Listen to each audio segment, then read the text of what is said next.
hunted house আপুনি হয়তো শুনিছে আজি কম এখন ৰহস্যময় ঠাইৰ বিষয়ে আপুনি মই হয়তো দেখা নাই এইখন ঠাইখনৰ বিষয়ে আছে বহুতো কাহিনী শুনিলে গাৰ নোম শিয়ৰি উঠিব আপোনাৰ আমি বহুতে হয়তো এনে কিছুমান ঠাইৰ কথা শুনিছো য'ত ভূত প্ৰেতৰ কথা বিশ্বাস কৰা হয় কিন্তু বৰ্তমান ভূত প্ৰেত কোনোৱে বিশ্বাস নকৰে আমাৰ ওচৰে পাজৰে এনে কিছুমান ঠাই আছে য'ত কিছুমান প্ৰেতাত্মাৰ বসবাস কৰে বুলি বিশ্বাস কৰা হয়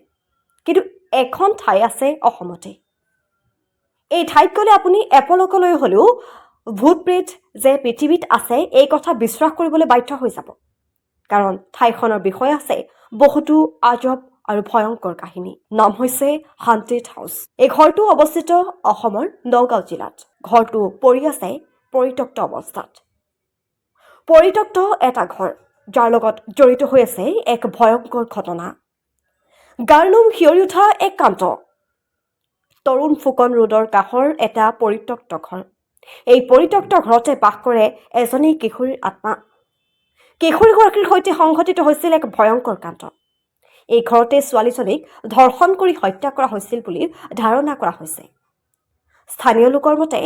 তাই এতিয়াও ঘৰটোতো ঘূৰি ফুৰে কাৰণ তাই নিজৰ অপৰাধীৰ পৰা সঠিক প্ৰতিশোধ ল'ব বিচাৰি আছে